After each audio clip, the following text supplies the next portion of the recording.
कांग्रेस को मना लेना आधी लड़ाई जीतने जैसा है। तो दिल्ली में नीतीश कुमार के आजू और बाजू कौन खड़ा रहता है?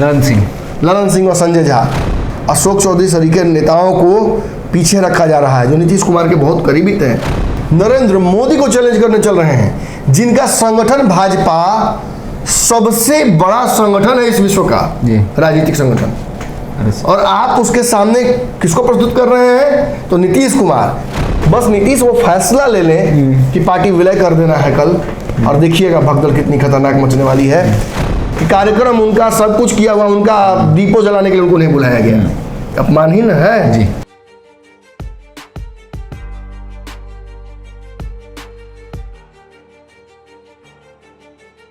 नमस्कार, आप देख रहे हैं पंचनामा, जहां हम खबरों की चीरफाड़ करते हैं। हमारे साथ हमारे संपादक डॉक्टर मन मिश्रा हैं।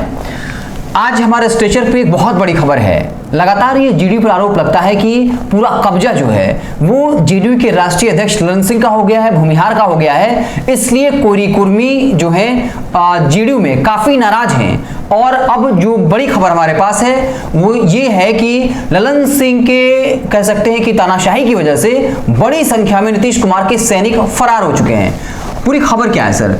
एक तो जेडीयू पर आरोप लगता है कि ललन सिंह ने आधिपत्य स्थापित कर लिया है और इस वजह से कुर्मी कोरी नाराज हैं, और इसके पीछे साफ दो अगर हम इंसिडेंट देखें, आरसीपी सिंह का हटना पार्टी से और फिर कुशवाहा का। अब क्या फिर से एक बड़ी संख्या में कुर्मी कोरी समाज के लोग या नेता पार्टी छोड़कर भाग रहे हैं?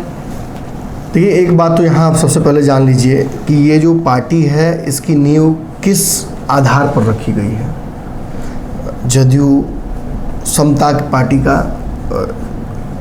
परछाई है, जिस परछाई को उसकी तरह ही उसके हिसाब से ही होना चाहिए था। जॉर्ज फर्नांडिस हों या कालांतर में शरद यादव हों या नीतीश कुमार हों, इन सभी ने जो मापदंड तय किया है कि उसके आधार पर राजनीति करनी है और सोशल जस्टिस जो है सामाजिक न्याय को स्थापित करना है। सामाजिक न्याय की लड़ाई जो लालू यादव ने लड़ी वो उसे आगे नीतीश कुमार ने बढ़ाया।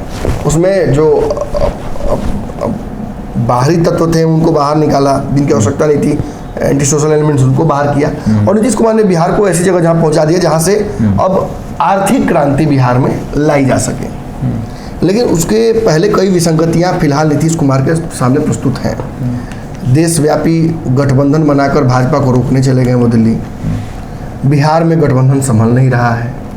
बिहार में गठबंधन में अगर राजद जदयू के बीच समन्वय बन भी जाए तो आप देख रहे हैं कि जहां शिक्षकों के मुद्दे पर सीपीआई आंदोलित है, एक और मंत्रालय के लिए कांग्रेस आंदोलित है, मांझी जी अमित शाह से मुलाकात कर रहे हैं, तो और जदयू राजद में भी कोई बहुत बड़ा माने भाईचारा नहीं है। रोज लगभग एक दिन अगर गैप कभी लग जाता होगा तो मुझे लगता है शायद कोई नागा लगता होगा। रोज सुधाकर सिंह नीतीश कुमार को उनकी फजीहत करते हैं। सुबह उठो चाय पियो, नीतीश की फजीहत करो, सो जाओ, फिर उठो फिर नीतीश की फजीहत करो, चाय पियो, सो जाओ। ये लगभग रूटीन है उनका, और नीतीश बेचैन थे इसकी वजह से। नीतीश को अगर ये नहीं दिखता कि कांग्रेस और विपक्ष के दल उन्हें अगर एक्सेप्ट कर लेते हैं तो या तो देश के सर्वोच्च कुर्सी तक जाने की उनका रास्ता बन जाएगा, या भाजपा से नेगोशिएट वो अच्छी तरीके से और कर लेंगे आने वाले समय में, अपर हैंड होगा। जिस व्यक्ति की पार्टी बिहार में कमजोर हो रही है, जिस व्यक्ति का जनाधार बिहार में खिसक रहा हो, जिसके विधायकों की संख्या कम होती जा रही हो, वो अगर देश का प्रधानमंत्री बनने के लिए कांग्रेस और बाकी विपक्षी दलों को मजबूर कर दे तो या तो वशीकरण जानता होगा या कहीं ना कहीं उसके साथ ही उसके आंकड़े जो दिखा रहे हैं वो जस्टिस नहीं कर रहे हैं। बिहार में नीतीश कुमार की पार्टी जदयू जो है, याद होगा कुछ दिनों पहले हमने खबर चलाई थी कि उसको आरसीपी सिंह का भूत चला रहा था। आरसीपी सिंह के भूत को निकालने के लिए शांति पूजा की, रातों रात संगठन बनाया हाफ बेक्ड, उस संगठन को किसी तरीके से जमीन पर उतार दिया, लेकिन उसकी वजह से संगठन में विसंगति आ गई। अब जो संगठन आरसीपी सिंह ने बनाया था उसमें राष्ट्रीय लेवल तक एकदम जातीय समीकरण सेट था। हम किसी की बड़ाई नहीं कर रहे हैं, आरसीपी सिंह से कोई ऐसा नहीं कि मतलब बहुत प्रेम मोहब्बत में है, लेकिन जो संगठन उन्होंने बनाया था, एक एक जदयू का कार्यकर्ता मेरी बात से इत्तेफाक रखेगा, कई लोगों से मेरी बात होती है कि जो विभिन्न समितियां बनी हुई थी, इकाइयां बनी हुई थी पार्टी की बिहार में या राष्ट्रीय स्तर पर, वो काम कर रही थी। 30 से ज़्यादा प्रकोष्ठ बने हुए थे और इकाइयां बनी हुई थी जिन पे काम चल रहा था, जिनमें लोग जुड़े हुए थे, सैकड़ों लोग होंगे समझिए। जिस तरीके से समितियां भंग की गई, प्रकोष्ठ भंग किए गए, उसकी वजह से मतलब बनते ही ललन सिंह के वो भंग कर दी गई। तो उसकी वजह से क्या होता है, उसकी वजह से ये सारे लोग पार्टी के साथ तो है प्राथमिक सदस्य के तौर पर, लेकिन किसी को डेपुटेशन नहीं मिला हुआ है, ना कोई पद ना कोई कार्य मिला हुआ है।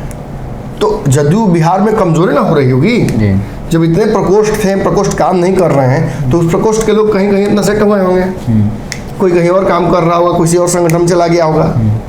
आप एक बड़ी लड़ाई लड़ने चल रहे हैं, आप देश के मुखिया बनने चल रहे हैं, नरेंद्र मोदी को चैलेंज करने चल रहे हैं, जिनका संगठन भाजपा सबसे बड़ा संगठन है इस विश्व का राजनीतिक संगठन, और आप उसके सामने किसको प्रस्तुत कर रहे हैं, तो नीतीश कुमार। क्या तो जिसकी राजनीतिक पार्टी जो है उसमें एक भी बिहार में इकाई नहीं है, जिसमें उपाध्यक्षों की संख्या 1 है उनकी पार्टी में, जिनके राष्ट्रीय अध्यक्ष उस पार्टी के राजनीतिक समीकरण में कहीं बैठते ही नहीं फिट है। और केवल वही नहीं है, मैं बार बार आपको, दर्शकों को भी याद होगा, आपको भी याद होगा, मैं कह रहा हूं कि पार्टी सामंतवादी पार्टी होती जा रही है, सामंती ताकतें बढ़ती जा रही हैं। पूरा प्रदेश में घूम घूम कर भीम चौपाल एक दलित नेता लगाता है, अशोक चौधरी जी, और उसे जब कार्यक्रम किया जाता है उसी के पैसे पर, उसी के सारे क्रियाकलापों पर वो कार्यक्रम सेट होता है, उसी के अंडर में कार्यक्रम होना था और उसी को पीछे कर दिया जाता है। आगे कौन नजर आते हैं, तो नीतीश कुमार, ललन सिंह, ये लोग नजर आते हैं। मैं ये नहीं कहता हूं कि प्रोटोकॉल में अशोक चौधरी उनसे आगे हो जाना चाहिए था, नहीं अनावश्यक विवाद खड़ा करना मेरा मकसद है, लेकिन जो बात मैं कह कर जाऊंगा, रात में कई लोगों को नींद नहीं आएगी आज, जो जदयू से जुड़े हुए हैं खासतौर पे। बाकी लोगों को तो बहुत मजा आएगा, भाजपा को तो खूब मजा आएगा सुनकर, लेकिन जदयू के लोगों की बेचैनी बढ़ जाएगी। मेरी बातों से इत्तेफाक रखेंगे, फोन करेंगे कई लोग, मुझे पता है, मुझे या बाबा को, तो कई लोग धन्यवाद देते हैं बाबा को फोन करके बाद में कि बाबा कोई और बात नहीं करता, हमारा गुणवंत जी करते हैं। तो मैं भी इसलिए करता हूं क्योंकि ये विसंगतियां मुझे दिख रही हैं। आपको मैं बताता हूं, प्रदेश में किसी भी संगठन के लिए सबसे बड़ी जिम्मेवार जो होती है वो होती है कि जिस राजनीतिक आधार पर वो पार्टी को लड़ाने के लिए वो तैयार कर रहा है, जिस संगठन के आधार पर, उस संगठन में वो विसंगतियां नहीं हो जिसका प्रचार वो कहता है कि देश में नहीं होना चाहिए जी। कहते हैं ये लोग कि लोकतंत्र समाप्त हो रहा है देश में, अब पार्टी में लोकतंत्र नहीं है, पार्टी में एक नेता, सेंट्रलाइज्ड नेता है, one God worship, yes man, kitchen cabinet, TTM, यही चलता है। लेकिन इनको देश में क्या चाहिए, तो लोकतंत्र खतरे में है। सरकार द्वारा चुनी गई, केंद्र में पहुंचाई गई जो पार्टी है वो लोकतंत्र को मार रही है इनके हिसाब से। और इनके आंतरिक संगठन में चुनाव जो होते हैं प्रायोजित चुनाव होते हैं, लोगों को सर्टेन पदों पर मनोनीत कर दिया जाता है, और अगर चुनावी प्रक्रिया भी होती है तो कहता है नहीं, लालू जी के पुत्र को ही पार्टी का अध्यक्ष बनाना चाहिए। तेजस्वी यादव में निश्चित तौर पर राजनीतिक काबिलियत है, उन्होंने साबित भी किया है, मेरा किसी के ऊपर व्यक्तिगत व्यंग नहीं था, लेकिन ये जान लीजिए कि ललन सिंह को जिस कारण से पार्टी ने अध्यक्ष बनाया वो कारण अब तक सफल नहीं हुआ है जी। ललन सिंह अपने ही क्षेत्र को लेकर इतना डरे हुए हैं, मुर्गा पार्टी कर रहे हैं, मुर्गा मटन पार्टी हो रहा है। मुर्गा तो सस्ता चीज है जी, मुर्गा पनीर बराबर, मटन पार्टी चल रहा है, और एक दिन नहीं कई दिनों चला है और चलने वाला है अभी। ये किस बात का डर है बताइए मुझे, ये इसी बात का डर है ना कि हार मत जाएं, नरेंद्र मोदी के खिलाफ इस बार चुनाव लड़ना है। और इन तैयारियों को देखकर, इन विसंगतियों को, इन डर को देखकर साफ लगता है कि नीतीश कुमार जहां एक बड़ी लड़ाई लड़ने गए हैं जिसके लिए आधी लड़ाई तो जीत चुके हैं, कांग्रेस को मना लेना आधी लड़ाई जीतने जैसा है। और उसके बाद इस स्थिति में बिहार में वो है कि पार्टी में इतनी सारी कमियां हैं। चलिए अब उन कमियों को हम दूर कर देते हैं। दूर कैसे करेंगे, हम तो बता ही सकते हैं ना। देखिए, पार्टी में 5 बहुत महत्वपूर्ण प्रकोष्ठ होते हैं: सहकारिता, युवा, छात्र, महिला और किसान। और राष्ट्रीय कमेटी तो होती ही है। राष्ट्रीय कमेटी में एकमात्र दिया गया है उपाध्यक्ष को मंगलीलाल मंडल को।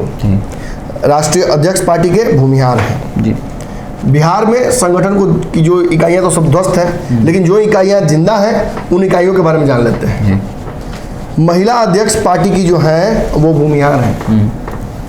युवा अध्यक्ष पार्टी के जो है भारद्वाज जी वो भी भूमिहार हैं। आपको जब 3 मुख्य पदों पर भूमिहार नजर आते हैं तो आप क्या कहिएगा?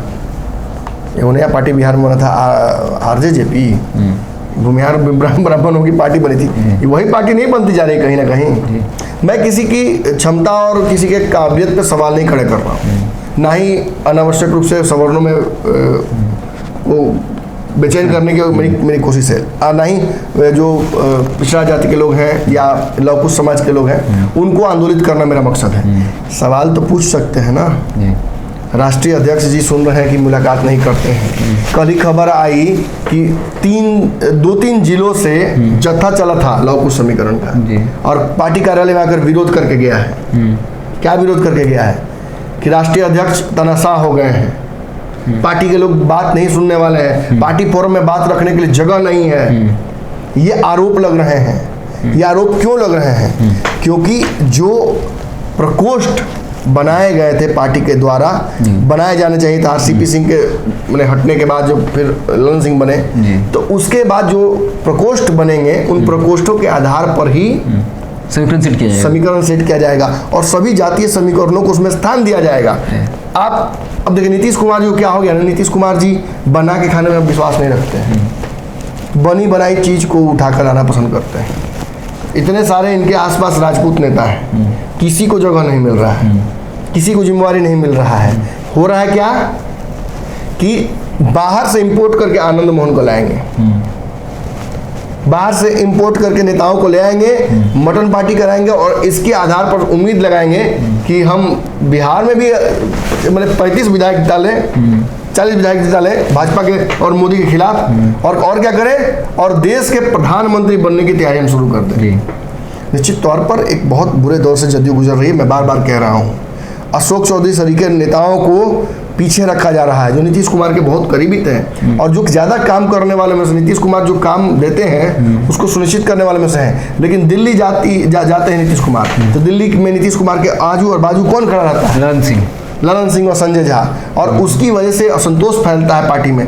जो पिछड़ा जाति के लोग हैं उनको चिंता होती है। पहले ही लौकुश नाराज था, उपेंद्र कुशवाहा बाहर चले गए, आरसीपी सिंह बाहर चले गए, बहुत जल्दी इन नेताओं की एनडीए में एंट्री होने वाली है, और उसकी वजह से लौकुश जो बिहार में है वो बड़ी परेशान है, कंफ्यूज है, क्या करें। सम्राट चौधरी के पास जाएं, आरसीपी के पास जाएं, उपेंद्र कुशवाहा के पास जाएं, या इस पार्टी में बने रहें। खबर आ रही है कि पार्टी का जल्दी ही मतलब लगभग तय है, विलय हो जाएगा अब ये विलय हो जाएगा, तो कहीं ना कहीं बचे हुए जो लौकुश नेता हैं उनकी भी एक राजनीतिक हत्या हो जाएगी।